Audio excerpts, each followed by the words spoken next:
ഗവർണർക്ക് മാറ്റമില്ലെന്ന കാര്യം ഏതാണ്ട് വ്യക്തമായതോടെ വീണ്ടും ഏറ്റുമുട്ടലിന് ഒരുങ്ങി സർക്കാർ.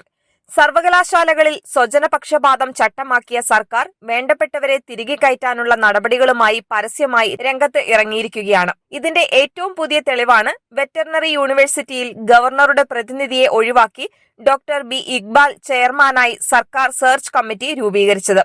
വിസിമാരെ നിയമിക്കുന്നതിനുള്ള സെർച്ച് കമ്മിറ്റിയുടെ രൂപീകരണത്തിലെ വ്യക്തതയില്ലായ്മ ചൂണ്ടിക്കാട്ടി ഗവർണർ രൂപീകരിച്ച സെർച്ച് കമ്മിറ്റികൾ സർക്കാർ ഫയൽ ചെയ്ത ഹർജികളുടെ അടിസ്ഥാനത്തിൽ ഹൈക്കോടതി സ്റ്റേ ചെയ്തിരുന്നു. ഇതിന്റെ മറപിടിച്ചാണ് വെറ്ററിനറി യൂണിവേഴ്സിറ്റിയിൽ വിസി നിയമനത്തിനുള്ള സെർച്ച് കമ്മിറ്റി രൂപീകരിച്ച് സംസ്ഥാന മൃഗസംരക്ഷണ വകുപ്പ് അഡീഷണൽ സെക്രട്ടറി ഉത്തരവ് പുറപ്പെടുവിച്ചത്. നിയമസഭ പാസാക്കിയ രാഷ്ട്രപതി തടഞ്ഞുവെച്ച ബില്ലിലെ വ്യവസ്ഥകൾ അനുസരിച്ചാണ് സർക്കാർ കമ്മിറ്റി രൂപീകരിച്ച് ഉത്തരവ് ഇറക്കിയത്.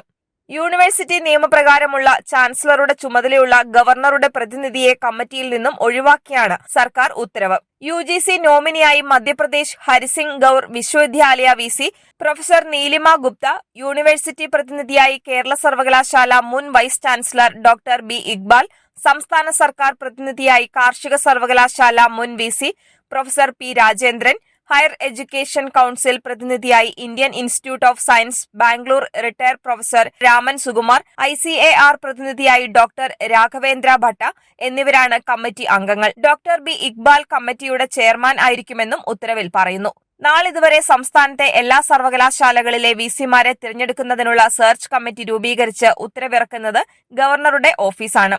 അതുകൊണ്ട് തന്നെ സർക്കാർ രൂപീകരിച്ച സെർച്ച് കമ്മിറ്റി തയ്യാറാക്കുന്ന പാനലിൽ നിന്നും ഗവർണർ വിസിയെ നിയമിക്കുവാൻ സാധ്യത ഇല്ല. കമ്മിറ്റി രൂപീകരണ കാര്യത്തിൽ കോടതിയുടെ ഉത്തരവ് വരുന്നതുവരെ വിസി നിയമനങ്ങൾ നീളും. വെറ്ററിനറി വിദ്യാർത്ഥിയായിരുന്ന JS സിദ്ധാർത്ഥന്റെ മരണത്തെ തുടർന്ന് സസ്പെൻഡ് ചെയ്യപ്പെട്ട വെറ്ററിനറി യൂണിവേഴ്സിറ്റി വിസിയുടെ ഒഴിവിൽ ഡോക്ടർ KS അനിലിനാണ് ഇപ്പോൾ വിസിയുടെ ചുമതല. സിദ്ധാർത്ഥന്റെ മരണത്തിന് ഉത്തരവാദികളെന്ന് കണ്ടെത്തിയതിനെ തുടർന്ന് ഹോസ്റ്റലിന്റെ ചുമതലയുള്ള ഡീനിനെയും വാർഡനെയും സസ്പെൻഡ് ചെയ്തിരുന്നു. എന്നാൽ ഡീനിനെയും വാർഡനെയും തിരികെ സർവീസിൽ പ്രവേശിപ്പിക്കാൻ കഴിഞ്ഞയാഴ്ച ചേർന്ന മാനേജിംഗ് കമ്മിറ്റി തീരുമാനമെടുത്തു. ഇത് നടപ്പാക്കുന്നതിന് ഗവർണറുടെ അനുമതിക്ക് വൈസ് ചാൻസലർ കത്തെഴുതിയതിന് തൊട്ടു പിന്നാലെയാണ് പുതിയ വിസിയെ നിയമിക്കാനുള്ള കമ്മിറ്റി രൂപീകരിച്ചുള്ള സർക്കാരിന്റെ ഉത്തരവ്.